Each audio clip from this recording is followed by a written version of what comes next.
Hello and welcome to News Round, where you get a recap of stories that made headlines during the week. Coming up, Nigerians grapple with biting fuel price hike after prices shot up at pumps across the country on Wednesday. And the Senate asked states and local governments to immediately comply with Supreme Court judgment on autonomy. Political tension in Rivers State escalates as thugs set 3 secretariats ablaze.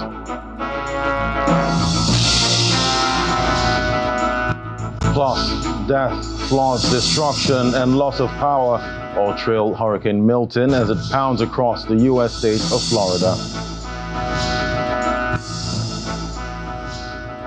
I will begin News Round with the latest hike in petrol price, which some stakeholders have described as the beginning of full deregulation of the sector, while some other economic experts believe that it's not yet uhuru, as further increase in pump prices should not be ruled out. For many Nigerians, the ripple effect of persistent rise in petrol prices continue to put more strain on their finances and overall cost of living.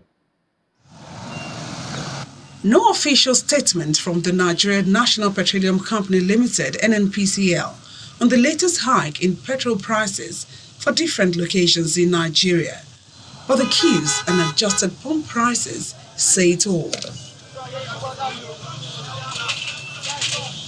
Channels Television's monitoring of fuel pump prices at NNPCL stations in Lagos, Ogun, Oyo, Imo, Port Harcourt, Kaduna and Yobe states shows prices ranging from 998 naira up to 1,098 naira, while other independent marketers and retail outlets sell a litre of petrol between 996 naira and 1,400 naira where available, as some stations in these locations are under lock and key.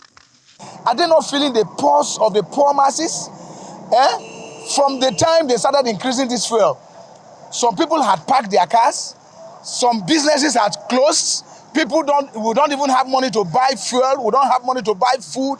They've not helped the poor masses. Even the rich are also crying this time around.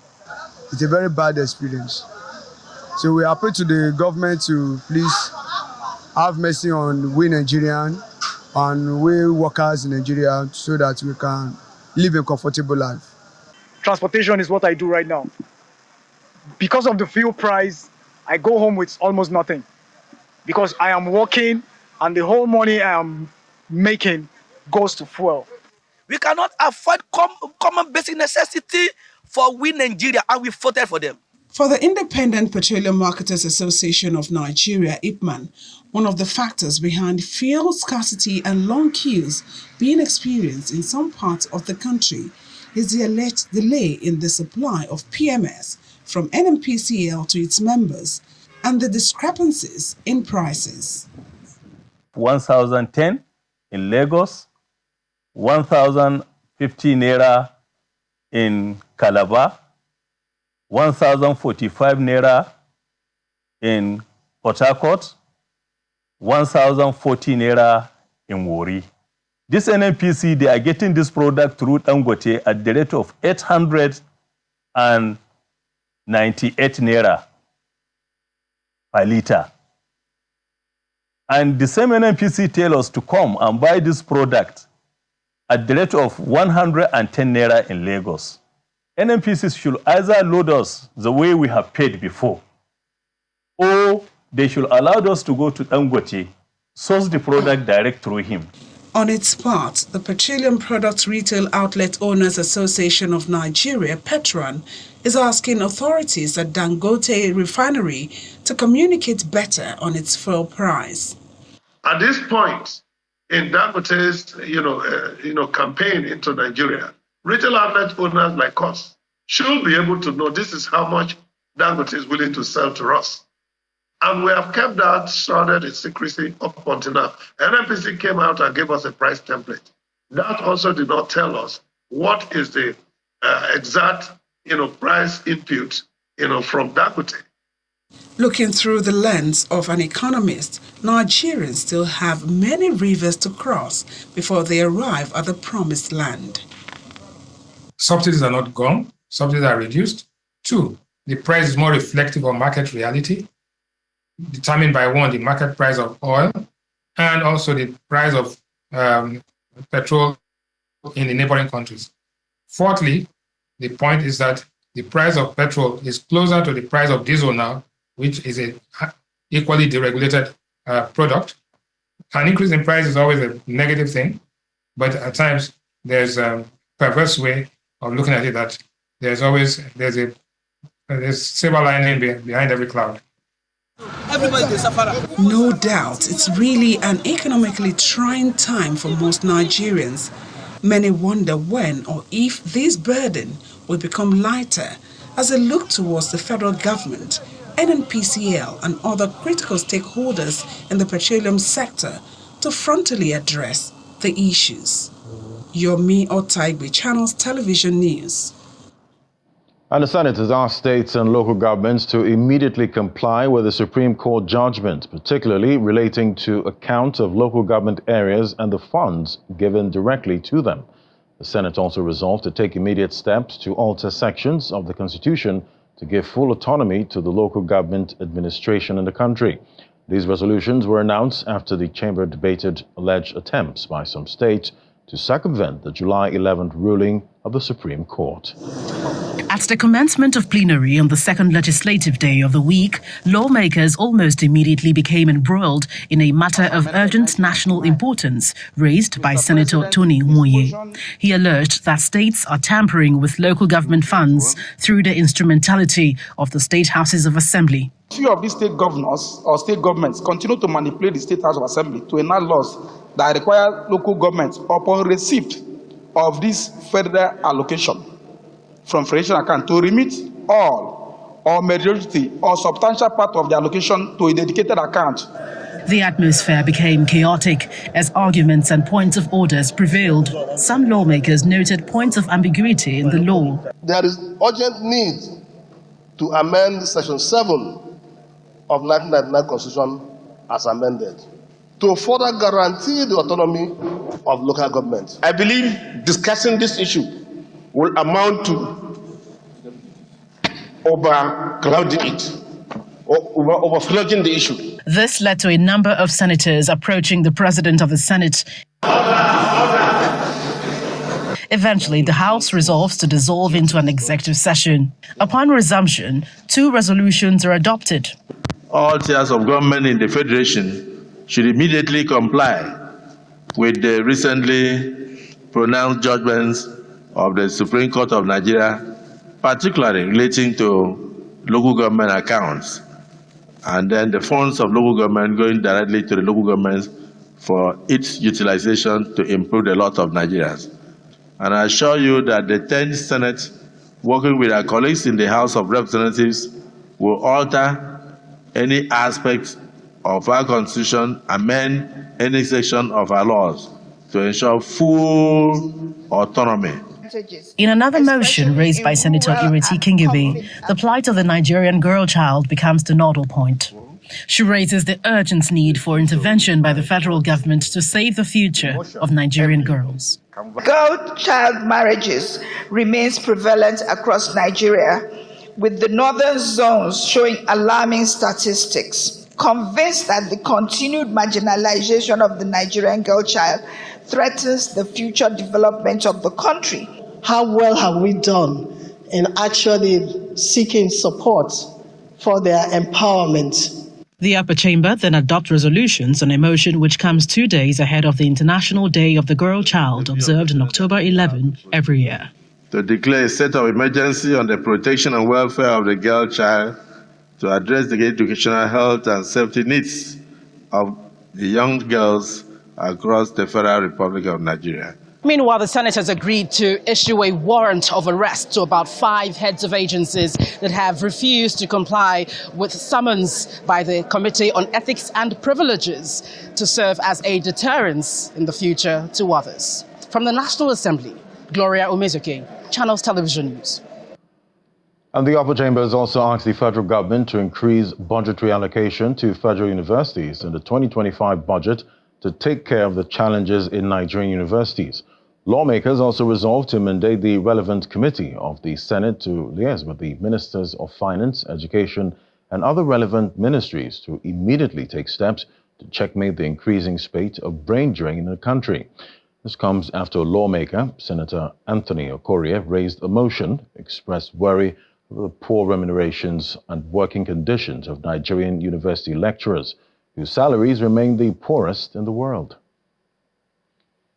Lawmakers on the first legislative day of the week are confronted by a range of issues, requesting urgent intervention, one of which is the nation's university system. Senate notes that amidst calls for better salaries for university lecturers and the challenge of brain drain, a lawmaker in a motion raises alarm. The brain drain has assumed an unprecedented posture in recent times due to the current economic situation of the country. This should be a cause for concern as it threatens the survival of the country's higher education. We are losing the best to the outside space, to the outside world. No nation progresses without a firm commitment to education. These arguments come days to the end of the 14-day ultimatum of the Academic Staff Union of Universities to the federal government to resolve several lingering labor issues. The lawmakers unanimously adopt some resolutions. Urge the federal government of Nigeria to increase budgetary allocations to the federal universities in the 2025 budget so as to take care of the seething problems of Nigerian universities. The other compelling issue of flooding and the humanitarian crisis in Adamawa State is also whipped up in a motion by Senator Amos Yohana. This worsens the already difficult economic and security situation affecting the people and will relapse in the internally displaced persons tragedy. We are facing a serious danger. So what requires at this moment in time is not to be thinking of these specific palliatives. It's to come up with a Marshall Plan. An additional prayer has been proposed that as part of the preventive measures to flooding, the River Niger and Benue should be dredged immediately and that adequate provision should be made in the 2025 budget appropriation of the federal government. Meanwhile, the senators passed through second reading the Investments and Securities Bill 2024, which repeals the Investments and Securities Act 2007 and established the Securities and Exchange Commission as the apex regulatory authority for the Nigerian capital market. From the National Assembly, Gloria Umezoke, Channels Television News. And when News Round returns, Hurricane Milton barrels across Florida. Details in a moment. Just stay with us. Thanks for staying with us. Well, to legal matters. Now, the Supreme Court has fixed October the 22nd for the hearing of a suit filed by 16 state governments challenging the constitutionality of the laws establishing the Economic and Financial Crimes Commission. A 7-man panel of justices led by Justice Waniaba Aji fixed the date after the states were joined as co-plaintiffs and the leave granted for the consolidation of the case in the suit originally filed by the Kogi State government through its Attorney General. The Attorney Generals of 16 states are in the courtroom of the Supreme Court to challenge the laws that establish the Economic and Financial Crimes Commission, EFCC. The states who filed the suit are relying on the fact that the Constitution is the supreme law and any law that is inconsistent with it is a nullity. Citing the case of Joseph Nwobike versus the Federal Republic of Nigeria, the states argue that the EFCC Establishment Act was culled from a United Nations Convention against Corruption. Their belief is that the law, which was enacted in 2004, violates Section 12 of the 1999 Constitution. They further argue that bringing a convention into the Nigerian law requires that the provisions of Section 12 must be complied with. According to them, the requirement is that most state houses of assembly must concur with the law. Hence, they argue that any institution formed that way should be regarded as an illegal institution. In this regard, we are looking at institutions of the federal government set up to investigate resources and funds belonging to states, ICPC, FCC, whether indeed in a federal system of government, the current arrangement that we have, whether that is the way it should be. If the federal government of Nigeria is indeed federal, and we have a central government and other federating units that are supposed to be coordinated and independent, whether funds that have been allocated to them, that have been disbursed to them, still remains funds in respect of which federal agencies have powers to investigate and prosecute. Justice Uwamusi Abba Aji subsequently adjourned the matter to October 22nd for hearing. And the Court of Appeal sitting in Abuja has affirmed the judgment of the Federal High Court, which set aside the 800 billion naira budget passed by 5 members of the Rivers State House of Assembly, which was led by Edison here. The appellate court on Thursday dismissed the appeal filed by the governor of Rivers State, Siminalayi Fubara, on grounds that it lacked merit. The courtroom at the Court of Appeal is quite scanty and calm, but it's a reflection of the weight of the case before justices of the appellate court. The Rivers State government filed an appeal challenging the decision of Justice James Omotosho of the Federal High Court, who nullified the passage of the Rivers State 800 billion naira 2024 budget by 4 members of the House of Assembly. Delivering the lead judgment, Justice James Oyewole held that the governor, Siminalayi Fubara, withdrew from the case at the lower court and cannot commence an appeal in a matter he did not challenge at the trial court. The court added that the Rivers State governor was using his immunity to carry out executive lawlessness by presenting the budget to only 4 members and signing same into law under 24 hours, which amounts to a gross violation of Section 91 of the 1999 Constitution as amended. In the unanimous judgment, the appellate court voided and set aside the passage of the 2024 budget by 4 out of 32 members on the ground of illegality. The court also ordered the governor to pay a cost of 500,000 naira each to the respondents. Court of Appeal this afternoon affirmed the decision of Justice Omotosho, and in affirming same, clearly stated that Right Honorable Martin Chike Amewule is the authentic Speaker of the Rivers State House of Assembly. The Speaker of the 27 House of Assembly members speaks on the judgment. Everybody heard, and very clearly too, when the justices made it clear that I remain the Speaker of the Rivers State House of Assembly. They emphasized the fact that I was elected on the 5th day of June 2023, and that there has not been any reason to say that I lost my seat, because I was never impeached and I was never removed. That emphasis was made by the Court of Appeal today. Many now wait to see if the Rivers State governor will appeal the judgment at a higher court.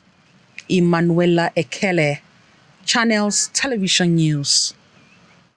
An unrest enveloped some local councils in Rivers State, with 3 different secretariats set ablaze after the political tension escalated into a troubling violence. The Eleme, Kwere and Imohua local government secretariats all suffered varying levels of arson as some thugs set the buildings ablaze. At Imohua Local Government Council Secretariat, some youth blocked the entrance, chanting songs in solidarity with the FCT minister and insisting that the new chairman won't be allowed to take office. Let us see you. We are very prepared. We are very prepared. We are taking over. We are live here. In a few hours, the situation degenerates into the burning of the premises.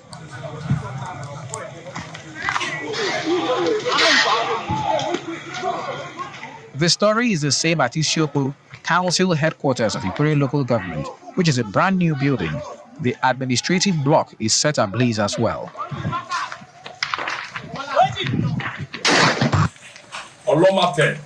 At Inchia, headquarters of Eleme local government, the council secretariat building is burned completely, with vehicles and glass shattered.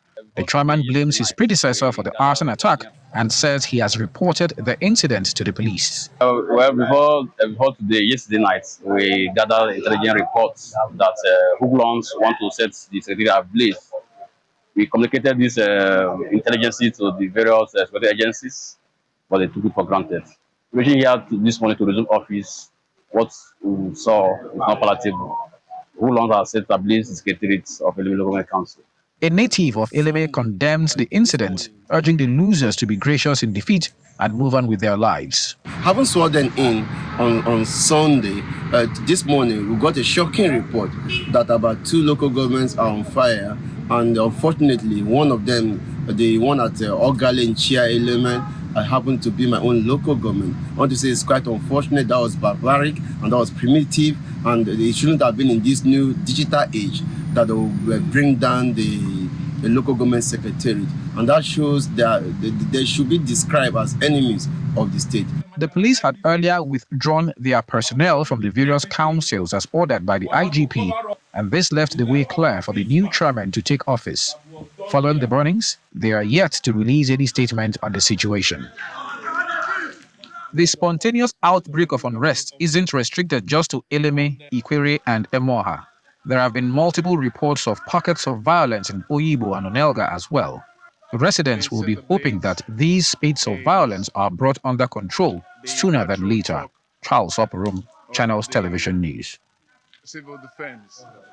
And we end news round in Florida, where Hurricane Milton made landfall. The powerful storm, accompanied by tornadoes and floods, has caused widespread damage across the state. The state governor, Ron DeSantis, says the damage is not the worst-case scenario, adding that the storm surge is far below the levels seen during Hurricane Helene a few weeks ago.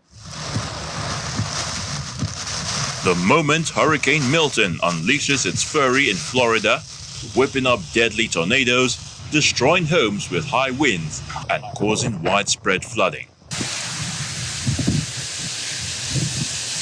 The storm made landfall Wednesday evening at around 8:30 p.m. as a Category 3 hurricane with maximum sustained winds of 120 miles per hour.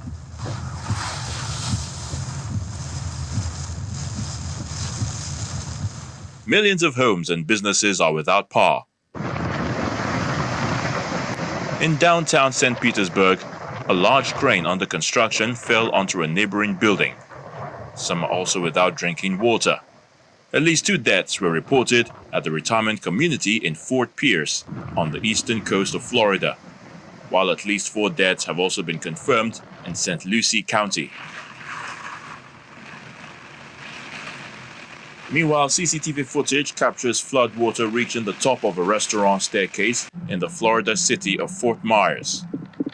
Surveillance cameras also capture strong winds and floodwaters closing in on the beach resort in Fort Myers.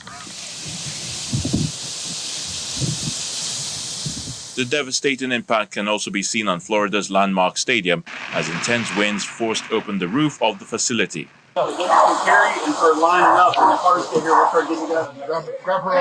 In the Florida city of Tampa, the police department rescues 15 people, including young children, from their homes after it was struck by a falling tree. It's okay, Bubba. It's okay. It's okay. You're okay. That's it. That's it. Let's go. And amid the risk, some residents drove about 1 mile from their home in Tampa to see the surge of Hurricane Milton, the Hillsborough Bay.